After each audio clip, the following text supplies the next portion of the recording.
बर्तमान आम अच्छु गायसलाट ब्लॉक अंतर्गत भईपाली गाँव में समस्ते जानते जे गोवर्धन भोए जड़े जनसाधारण नेता एवं पूर्वर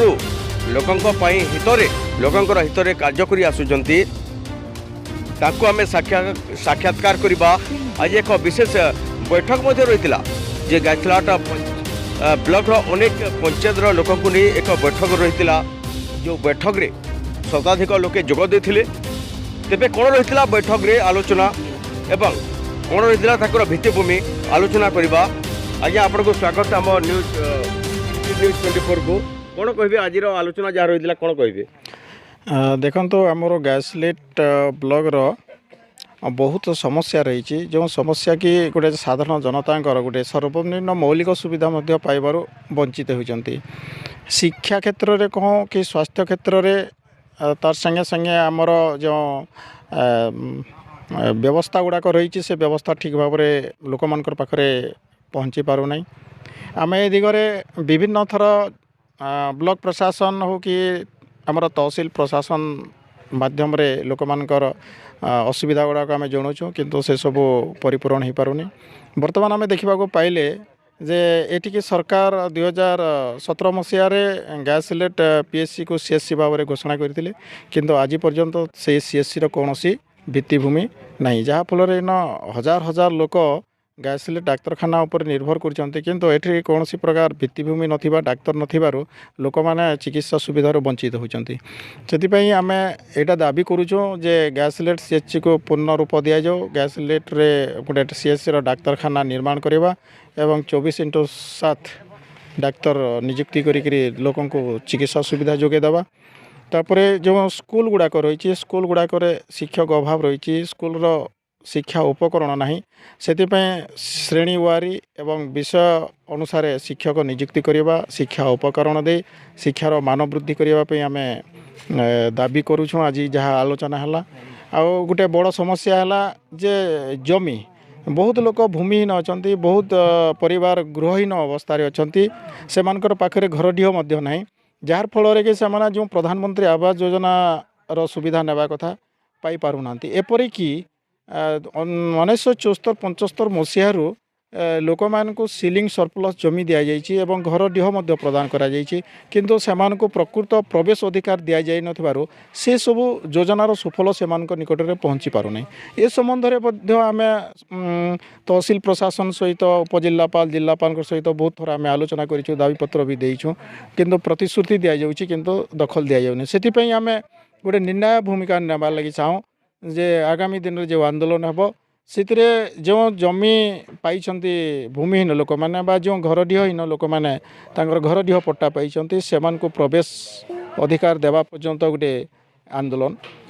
जारी करा तो संगे संगे आम अंचल गोटे कृषि प्रधान एरिया एठरे जलसेचन व्यवस्था नहीं प्रति वर्ष मरुड़ी होची से जलसेचन स्थायी व्यवस्था करने आम दाबी करा चाषी माने जो धान अमल करिसंती भी धान भी ठीक भाव में उचित मूल्य रे बिक्री करि पारुना कटनी छटनी होची तार भी प्रतिवाद करा जिवो तो संगे संगे जो चाषी मानक पई जो किट गुड़ाक आसूची बिहन आसूची सब्सिडी योजना रे से सब से माने ठीक भाव में चाषी भाई माने पाई पारुना तार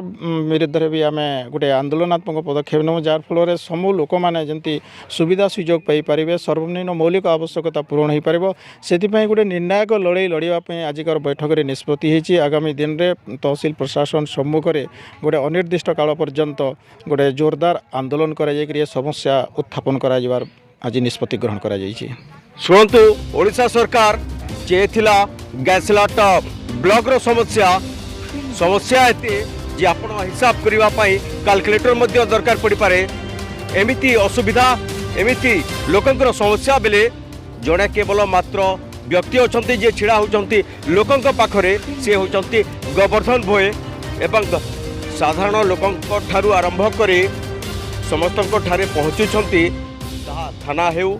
तहसिल ऑफिस कार्यालय हो कि ब्लॉक ऑफिस हो प्रत्येक जगार हस्तक्षेप अच्छी एवं यह प्रथम थर नुहे आंदोलन पाई अनेक थर आपण टीवी माध्यम रे देखिथिबे अनेक थर जुक्ति रही सरकार विपक्ष एवं अनेक थर से लोकंक पई लड़ाई करी आसुचंती ब्लॉक ऑफिस हो किंपा थाना घेराव हो। तेबे आगकू रहिला अपेक्षा जे सरकार किभली निर्णय करुछंती लोकंकर समाधान पाई। मो ना गोविंद बरिया पश्चिम ओडिशा आदिवासी महासंघ बरगढ़ जिला सभापति अच्छे। देखुन आज्ञा आज मुख्य उद्देश्य है यही अंचल गरीब परिवार मान को जेन प्रकार प्रशासन एवं शासन अत्याचार करी चलीछे चाषी कहून गरीब कहून बा छुआ मानकर शिक्षा प्रति कहून सबु प्रकार रे हिंसा भाव रखीचे और से हिसाब से लोक को शोषुचे। तो ताके उचित जवाब देवा लगी आगामी 30 तारीख जाए आम गोटे आंदोलन करवार लगी चाहूँ जमीक गोटे अंडा देकरी सरकार ठकुचे और मुई 1 नंबर सरकार बोली कहूचे बेईमान सरकार है। मुझे आज चैलेंज कर कहमी श्रेणी वारी शिक्षक नियुक्ति करवार कथा से साधारण लोक उपकृत हेबे। अंडा गोटे जाकर जेन ठकुचे अंडा बहुत मिललान अंडा देखला पलाऊे ओडिशा सरकार। आज ही चेतावनी है जे ओडिशा सरकार अंडा दौचे माने अंडा नेबा प्रस्तुत करनो आपण मानकर जरिया रे एटा मुई आदिवासी कल्याण महासंघ तरफ आह्वान करूँ ओडिशा सरकार के। यज्ञेश्वर प्रधान आदिवासी ओबीसी दलित सेनार जड़े सभ्य आज आम गाईसीड ब्लॉक भोपाली न गोटे प्रस्तुति बैठक करूँ जे